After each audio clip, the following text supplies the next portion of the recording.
США отказываются признавать Россию агрессором и не верят в победу Украины. В Киеве рассказали, когда на фронте раздастся последний залп, а казахстанцы погибли на войне против украинцев. В эфире «Нехта» самые важные и интересные новости к этому часу. Город Путина под жестким контролем. В Санкт-Петербурге за миллионы устанавливают системы слежки для этнической идентификации. Что известно? Европа и Украина не имеют никакого пути к победе в войне с Россией, заявляют в Белом доме и призывают остановить боевые действия. Каковы условия? В Чехии подросток устроил резню, в Казахстан отправили тела наемников, а Беларусь готова впустить инспекторов НАТО на свою территорию. Друзья, всем доброе утро. Буду рад вашему лайку, подписке и репосту. Вы прекрасно знаете, что для нас это очень важно. Оставляйте также свои комментарии. И спасибо вам за обратную связь. Об актуальных важных событиях прямо сейчас начинаю. ВСУ крайне важна американская военная поддержка. В Украине обсуждают, насколько критично в войне против РФ наличие хаймерсов, ракет для ЗРК «Патриот», а также спутникового интернета Starlink. Эта тема стала крайне актуальной после последних и резких заявлений Трампа в сторону Зеленского. В Киеве считают, что первым, чем может начать манипулировать президент США и Илон Маск, это отключением интернета на фронте. Важный момент для военных. Обязательно позаботьтесь об альтернативной связи. Starlink могут отключить в любой момент. Нам, а россиянам оставить. Просто технический сбой на несколько дней или недель. Если не иметь плана «Б», начнется хаос. Мы потеряем очень много людей. Определенной альтернативы Starlink нет, но есть несколько возможных комбинированных вариантов. Связисты знают. Наступление россиян продолжается, они не снижают темпы, о выросшем количестве боевых столкновений и штурмов ежедневно сообщает украинский генштаб. Зеленский же на днях говорил, что без поддержки со стороны Вашингтона Украине будет крайне тяжело выжить. О том, что помогает украинцам воевать с оккупантами и насколько критична ситуация, мы поговорили с политологом, военным экспертом Дмитрием Снегиревым. Американская помощь – это вся составляющая, и сухопутная, воздушная, и морская составляющая, плюс, соответственно, системы связи. Поэтому потерять ключевого партнера в моменте военно-технической помощи мы не имеем права. Кроме того, следует говорить, что американская сторона прекрасно понимает возможные сценарии и последние заявления Трампа о том, что европейские партнеры могут покупать американское вооружение для нужд Украины. То есть Соединенные Штаты дают четко понять Российской Федерации, что и в дальнейшем готовы поддерживать украинскую сторону. Поэтому, еще раз подчеркну, американская помощь нам крайне критично важна. Боевые действия в Украине будут прекращены в 2025 году. Огонь утихнет на линии фронта. Для этого есть все предпосылки. Об этом заявил глава украинской разведки Кирилл Буданов. Он уверяет, что на данный момент не существует ни одного формата, который бы позволил Украине получить стопроцентные гарантии безопасности. Вопрос будущего Украины в НАТО Буданов назвал сложным. Кроме того, он отказался отвечать на вопрос, можно ли было избежать российского вторжения в 2022 году. Главный разведчик страны посчитал, что ответ и вопрос слишком политизированы. Кроме того, Буданов считает, что Трамп и его поведение говорят лишь о том, что он собирается исполнить свое обещание – завершить войну в Украине любыми методами. И американскому президенту здесь и сейчас нужен результат, чтобы доказать это. Но остановка войны не означает поражение либо победу одной из сторон, уверены в ГУР Украины. Вы знаете, это парадоксальная ситуация. Несмотря на то, что стартовые позиции сторон диаметрально противоположны, вот насколько только это возможно. Вместе с тем, я думаю, что в этом году мы придем к режиму прекращения огня. Насколько это будет долго, насколько это будет эффективно, это другой вопрос. Но то, что это произойдет, я думаю, что это произойдет. Ни Европа, ни администрация Байдена, ни сами украинцы не имели и не имеют никакого пути к победе в войне с Россией. Теперь такие заявления звучат в США. Их автор – вице-президент Джей Ди Венс. Он считает, что это было понятно 3 года назад, и таковой ситуация остается сейчас. Венс намекает, что ни один новый пакет военной помощи не изменит реальную ситуацию на поле боя, ведь там Россия имеет огромное превосходство. Запасы Европы истощены, а промышленность Запада разрушена. Это была цитата. Вице-президент Америки говорит, что несмотря на все это, военная помощь США продолжает поступать, но в людях и в вооружении у РФ снова-таки превосходство. По словам Венса, Соединенные Штаты сохраняют значительные рычаги влияния на обе стороны конфликта. К тому же призывает завершить, внимание, конфликт, так как его продолжение вредит России, Украине, Европе и США.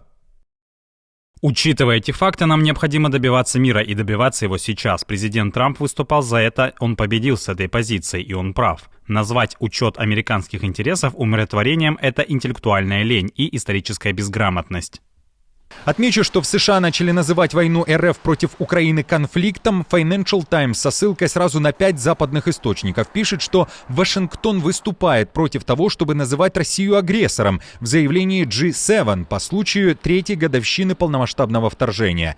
Такое событие может разрушить традиционную демонстрацию единства. А Рейтер пишет, что США вообще отказываются стать соавтором проекта резолюции ООН, которая поддерживает территориальную целостность Украины. Администрация Трампа настаивает на смягчении формулировок, что отражает более широкий сдвиг в политике США, направленный на то, чтобы описывать войну как украинский конфликт, сообщили 2 осведомленных источника.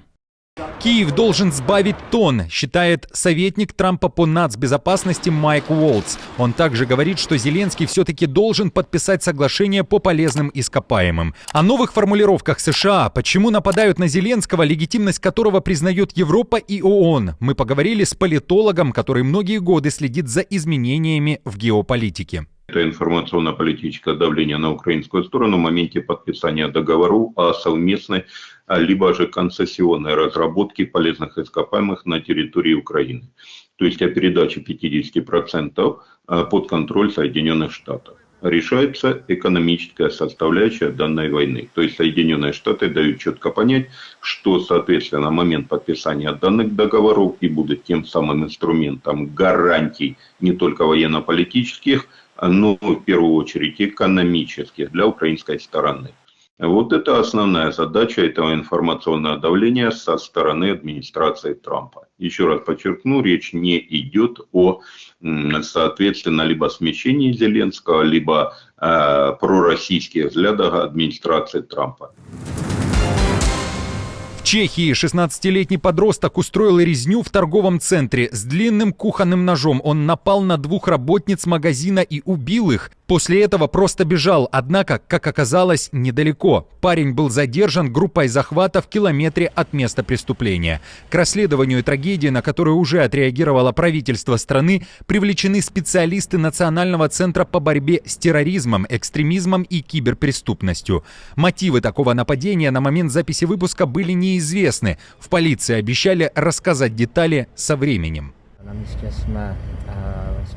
На месте мы обнаружили, что 2 человека получили ножевые ранения. Мы начали реанимацию, включая процедуру, которая позволяет лечить повреждения внутренних органов, таких как сердце и легкие. Однако, несмотря на более чем 40 минут реанимационных мероприятий, пострадавшие скончались.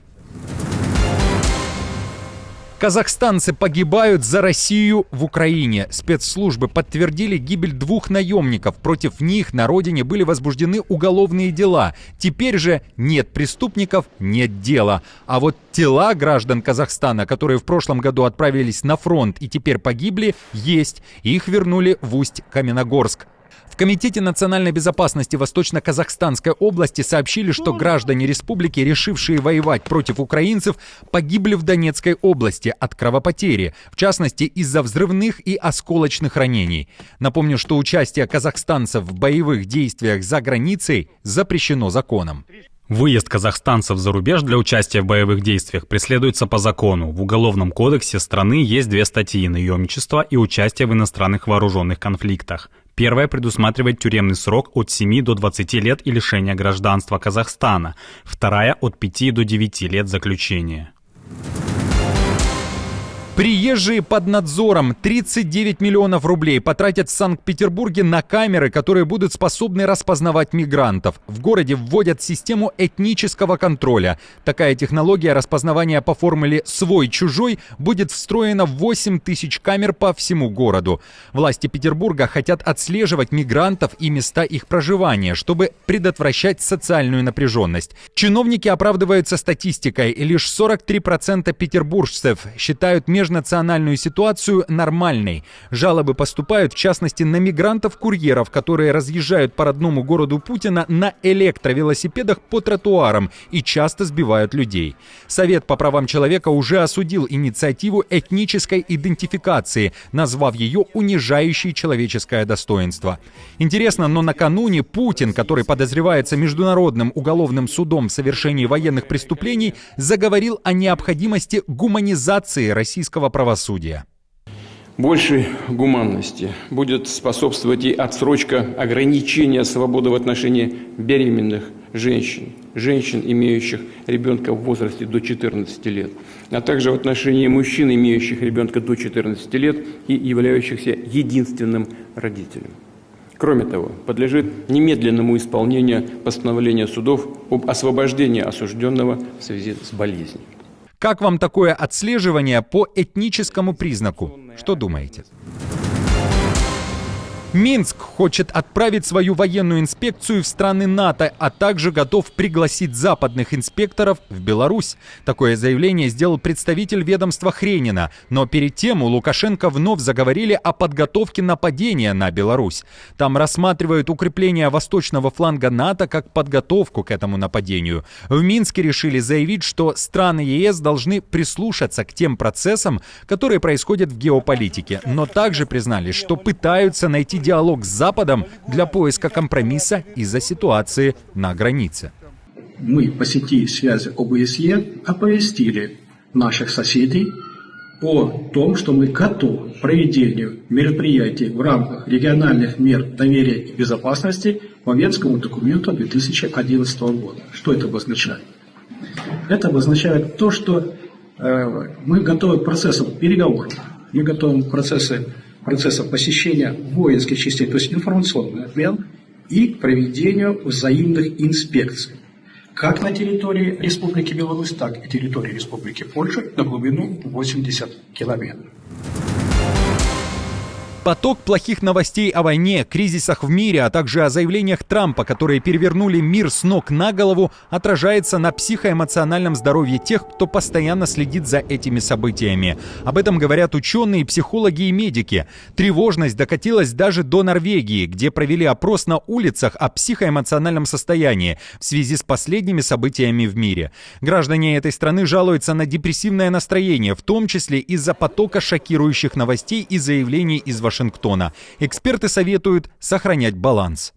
Ситуация сейчас настолько серьезная, что всем нам стоит об этом беспокоиться. Но это не должно перерастать в чувство безнадежности. Важно следить за происходящим, но в то же время у нас есть повседневная жизнь, которая продолжается более или менее нормально. И по ней тоже нужно заботиться. Поэтому, вероятно, лучший способ – это пытаться держать оба этих направления в балансе. Друзья, если вы досмотрели до этого момента, то хочу задать вопрос, а как вы воспринимаете те кардинальные изменения, которые сейчас происходят в геополитике? Как много тратите время на просмотр и поиск новостей, и сильно ли тревожитесь? Напишите об этом в комментариях, пожалуйста. Друзья, на этом все. Не забудьте оставить свой комментарий и лайк. Мы же с командой продолжаем следить за самыми важными новостями. Оперативную информацию от Нехта ищите в телеграм-каналах или на платформе X. Спасибо вам за доверие и то, что остаетесь с нами. До новых встреч и хороших вам новостей.